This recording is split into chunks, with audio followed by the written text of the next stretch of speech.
project I've had on the back burner for a while and progressively working towards has been a semi off-the-grid solar powered system for the house. Semi meaning that I only pretty much power 1 or 2 rooms in the house off solar and leave the rest to be on mains. It kind of downsizes the amount of gear that's needed and the cost and effort, and also I don't have to make my whole house off grid, which batteries and those things get pretty significant when you want to do that.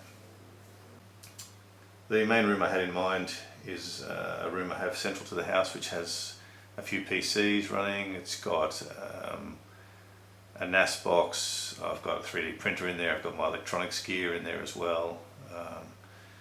There's a switch in there and a number of other things running like pies and stuff like that. So that's probably a pretty main drawing point of the house, because that's most of that stuff is, a lot of that stuff is running all the time.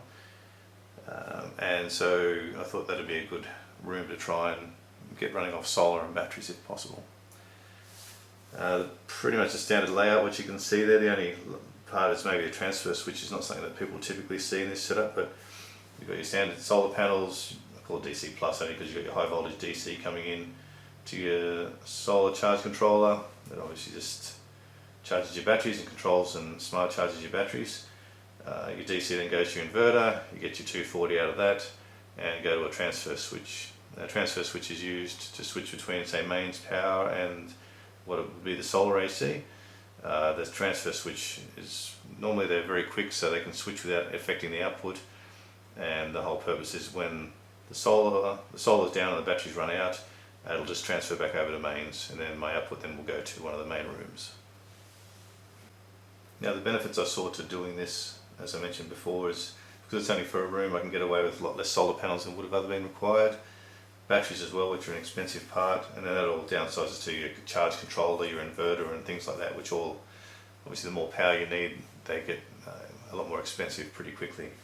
So the size I've gone for shouldn't be too much out of control. So let me show you what I've done so far and what I've got so far.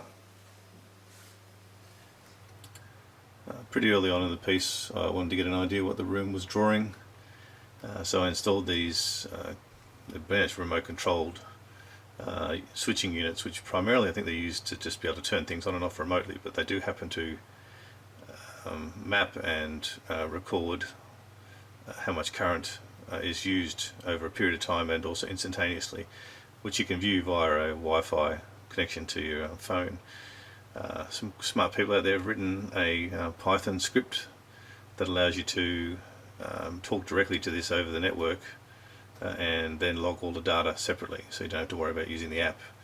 So I was running that. I'll leave that information in the links in case anyone wants to do something like that. And that kind of helps you work out the amount of current you need all up, and that obviously flows onto the amount of solar panels and batteries and things like that. I was quite surprised the room doesn't draw as much as I thought it did, which is a good thing. But in the process of all that, I managed to stumble across a pretty good package of batteries and solar panels and things like that, so I ended up having most of my gear sorted before I even took this fully into account, but what I ended up with exceeded what I needed for this room, so I was pretty lucky.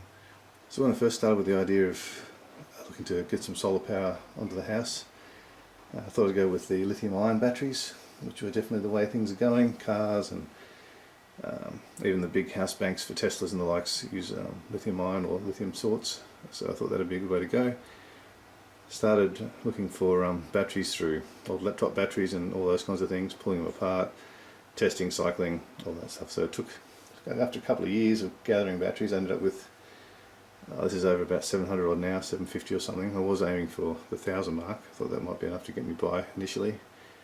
But at this point I decided I'd have a look at what else I needed to do, hindsight, what else I needed to do to kind of get these set up to work how I wanted them to. And unfortunately discovered that the kinds of systems you have to incorporate them in, with obviously fusible links to protect cells going short, and controlled charging and balancing, all the kinds of things that need to happen for these batteries, to buy the circuits to kind of handle the quantity I wanted to do, becomes very expensive. We're talking hundreds and hundreds of dollars, probably even in the thousands, particularly if you want to look at good quality balancing lithium-ion chargers.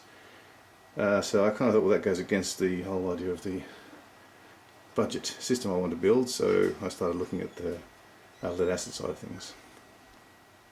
So under my house I've got probably about 1 metre at its best, a bit less than as you go to the higher end of the house. So I thought this would be a pretty good place to put the batteries and inverter and things like that. It's nice and cool under here, no direct sunlight to worry about, and it's just free space.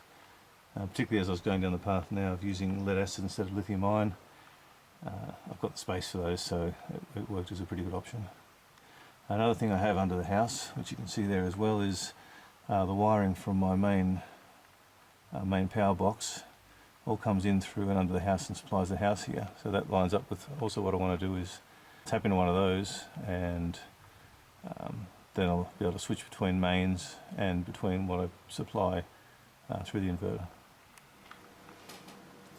So from a couple of Gumtree alerts I had set up, I came across a person selling battery, solar panels, inverter and solar chargers for about $900. I got all that for, so I was pretty lucky. The batteries are old, but they've still got all good charge in them. New, they're all 210 amp hour batteries, so there's quite a lot of power in all that. And I was able to sell off the solar panels that came with it because I already had other solar panels that I'd acquired, so it kind of gave me a bit of money back on that as well. So I've got it on a wooden bases off the ground. You'll probably know that putting batteries on concrete is a big no-no, kind of kills them. This is obviously not as bad on the dirt, but still it's better to be off the dirt and separated, and it's also non-conductive, so all helps. So another thing I was looking for was solar panels. Just kept an eye out on Gumtree looking for people that were ripping them off roofs and getting rid of them for newer, bigger systems. I happened to come across a local mob, or a local guy that was pulling some panels off someone's roof, and he had 21 panels you can see here, plus an inverter, plus all mounting rails, all the cabling that came with it, all that kind of stuff. I didn't need an inverter because the inverter was a grid inverter and I'm staying off the grid, so I was able to kind of buy these off him without the inverter. I think pretty lucky, probably around the $400 mark I think I got all the panels for, plus the railings. So that was a good start. They're about 180 watt I think panels, so they're not huge at today's standards, but more than enough for what I need, especially with 21 of them. But that led to some other issues, but I'll talk about them later.